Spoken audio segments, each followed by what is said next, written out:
You ever step out of your truck, expecting to see nothing but wild prairie, and end up staring down a neighborhood so fresh the paint's barely dry, 40 houses sitting smug where your granddad's grass used to wave in the wind? Yeah, that happened.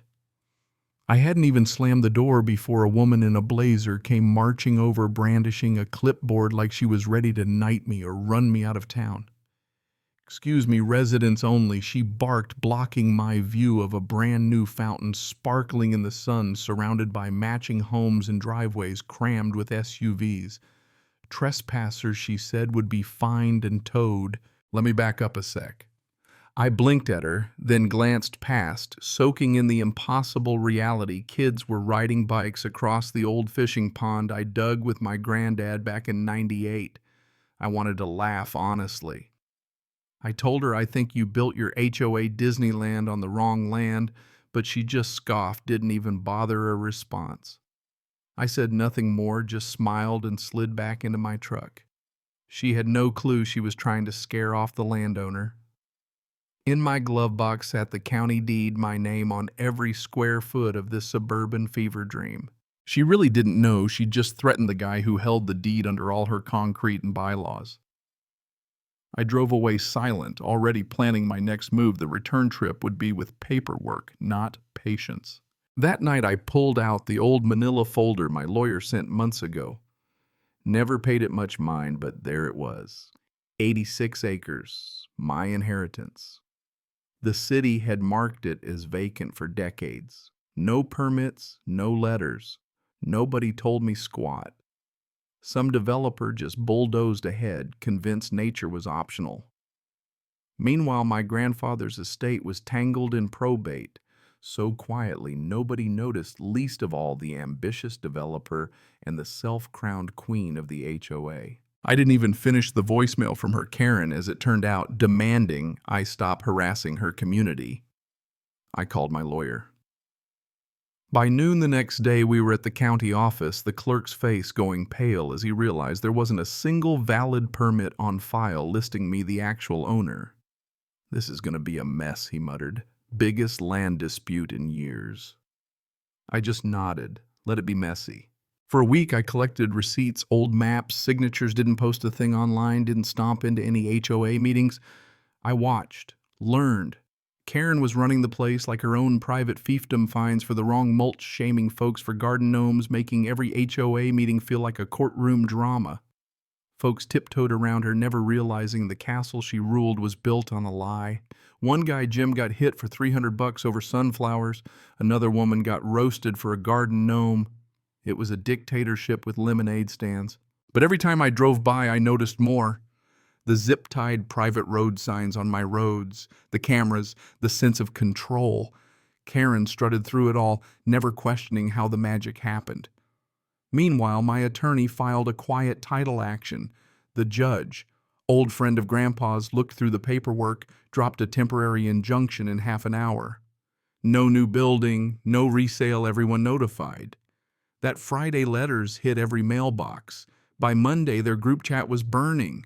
People asking who really owned what. Why was there a legal notice posted? Karen tried to keep the panic contained, called me up syrup sweet. I think there's been a confusion. I told her I'd see her at the next HOA meeting. That day, under a rental tent with folding chairs, lemonade, and worried neighbors, Karen tried to keep her grip tight. "Let's stay on agenda." I raised my hand. "Is there a protocol for landowners addressing the board murmurs everywhere?" "I thought he was a trespasser," someone whispered. I opened my folder. "According to county records, I qualify as your landlord." Gasps. The judge's injunction, the original deed, the map, all the homes, the fountain, every inch of it in my name. Some kid yells, "Does he own my treehouse?" Laughter, but Karen didn't laugh. She went pale and sat down hard. I just said, "You'll be hearing from me soon." Walked out quietly. Ownership in every step. They'd built their empire without permission. Now they were tenants, and the eviction clock had started. The next morning was weirdly quiet, like the whole place decided to forget the bomb I'd dropped. But I knew better. I grew up with a man who believed in playing the long game, don't shout, calculate. As I sipped coffee on my porch, the emails started, some angry, some begging for clarity, some accusing me of destroying the dream. Wasn't looking to burn the place down, not yet, just wanted the truth to surface. Diane, my lawyer, called. They hired a zoning specialist. They'll try adverse possession. I laughed. On houses built last year with no permit, she agreed it wouldn't work, but they'd try every delay. Fine. Let them. I spent days at the county archives digging through a magic trick in reverse. Karen and her crew cut corners, bulldozed ahead on loopholes and relationships. The city just wanted tax money and ignored the gaps, missing signatures, contracts with a shell LLC that hadn't filed since 2016. No legal right to build, no authority, just paperwork. No one double-checked. I started documenting, not just for court, but for myself. Photos, drone shots, every structure, every gate. I even tipped off an old college friend, now an investigative journalist, about the whole mess. On my way next week. Don't talk to the local press till I get there, she wrote. I grinned. Karen wanted a paperwork war. She'd get a siege of facts. The next day, every house got a letter from me, plain polite, with links to land records and the court order. Not a threat, just facts.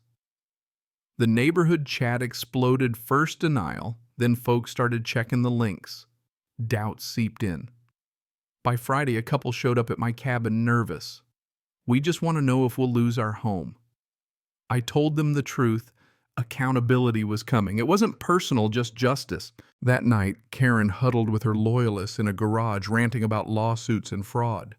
Someone recorded it and sent it to me. She called me a criminal, told folks to file complaints and ban me from her neighborhood. The irony was sweet. They were the trespassers. Diane served Karen a cease and desist for defamation. The look on her face, caught on a ring cam, was priceless. Still, she played her cards. Her lawyer demanded mediation. Diane said yes, it would all go on record. In the days leading up, more residents reached out. Some wanted deals, some apologized, others blamed me for breaking the dream, but the dream had been built on borrowed dirt. Night before mediation, I stood by the property line. Remembered summers, fishing with my granddad, bonfires, storms. He loved this land, protected it. Now, it was my turn. Mediation was tense. Cheap coffee. Diane calm. Karen and her lawyer sweating. Karen spun a sob story about a clerical error. Diane waited, then slid forward a single map with the court seal and my property lines. No argument. Karen's lawyer tried to push for easement claims, but Diane laid out the deed, no easements because no one checked the real owner. Silence. Karen tried a lowball offer for the land. I told her, "You don't get to buy the land after you steal it." What did I want? Accountability, a public apology, restitution, every construction document turned over. The mediator tried to push compromise. I didn't budge. When it ended, Karen stormed out. Sure enough, they spun at hard-press releases, painted me as a greedy outsider. But when my journalist friend published the whole timeline, the narrative flipped. News outlets, memes, headlines, man discovers he owns HOA. Residents panicked. Some begged to buy, some begged to stay. One lady offered weekly pies, but none of them could answer the question, why did nobody check who owned the land? The county clerk's office admitted their mistake. The city council scrambled, developers pointed fingers. Karen held a press conference, blamed harassment, refused to resign. Her own neighbors began plotting a coup. Then she sued me, claimed I'd waited for profit, case dismissed in 2 days, but her reputation was toast. A court hearing was set. Diane laid everything out, deed zoning, failures, lack of permits, negligence everywhere. The judge cut through the defense. You don't get to keep what was never yours. Temporary residency was allowed, but a formal restitution process had to begin. Karen turned red. Some residents cried. I just told reporters. You don't build on land you don't own and expect to stay. That quote made the news. The next morning, the court's official orders hit every doorstep. Begin preparing for relocation or work out a deal. Realtor signs appeared. Some still hoped for a miracle, but when the county utilities froze all new service, the reality set in. Karen's emergency HOA meeting devolved into chaos. Residents demanded answers, threw letters at her feet, accused her of pocketing money. She tried to blame everyone. The spell was broken. That night, Keith, a builder, knocked on my door. He just wanted the truth. I explained the plan, fair market leases, exceptions for veterans and the elderly. But Karen's house, that was different. No deal. She'd be the first evicted, her house bulldozed to prove some lines can't be crossed. The city offered backroom deals. I refused. Karen staged a protest, but when Diane walked through with the sheriff to serve her eviction notice, cameras caught her rage. Suddenly, everyone wanted a deal. My driveway turned into a negotiation table, every story, every plea. Some I accepted, some I didn't. Karen held out hiding behind blackout curtains, but finally demolition day came. Crew at 9 a.m., Karen out with a suitcase, stone-faced. By noon, her house was rubble justice echoing in every splinter.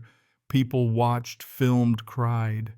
I just stood there, hands in my pockets, thinking how sometimes the fall isn't just inevitable, it's necessary. After that, the neighborhood was stunned. No more Karen, no more memos, just silence and uneasy peace. Some folks argued, blamed each other, but others finally accepted reality. The county issued a second notice about utilities. Without a lease, services would end. Diane and I offered a path forward: leases, sweat equity, even lifetime deals for the elderly. One morning, I found HOA documents dumped in the mud, proof of fraud, selective fines, and targeting dissenters. Diane took it to the city. An investigation opened. What started as a land dispute turned into something bigger: fraud, city negligence, developer scams. My cabin became a town hall. Folks dropped by to confess, vent, seek advice. I proposed dissolving the HOA for a voluntary trust. No fines, just basic maintenance and open books. Most signed, a few held out. The final countdown began with utility cutoffs. Holdouts gave in or moved out. The HOA was gone. The land was mine again, and the neighbors, no longer tenants, started really living. Sunflowers grew where the fountain once was. Chalk drawings thanked the land dude. I smiled. Not a hero, not a villain, just the guy who reminded everyone whose ground this really is. The last twist. Turns out Karen couldn't let it go. Deputy Morales showed me photos, her sneaking through the woods at night trying to set fire to my generator. She failed but got caught. Arson charges, trespassing, the whole mess. I didn't gloat. I let the law do its job. As life settled, neighbors organized a potluck. No permission needed. We shared food, laughter, stories, real connections. One by one, the fences in people's minds came down. The land finally felt like home again. And as the sun rose over that ridge, I realized the only thing stronger than a good fence is a community that finally sees the ground they're standing on and chooses together to do right by it. So, what do you think? Was I right to hold the line, or should I have just sold out and let the dream live? Even if it was built on a lie, let me know down in the comments, because sometimes justice isn't as simple as just drawing a line on a map.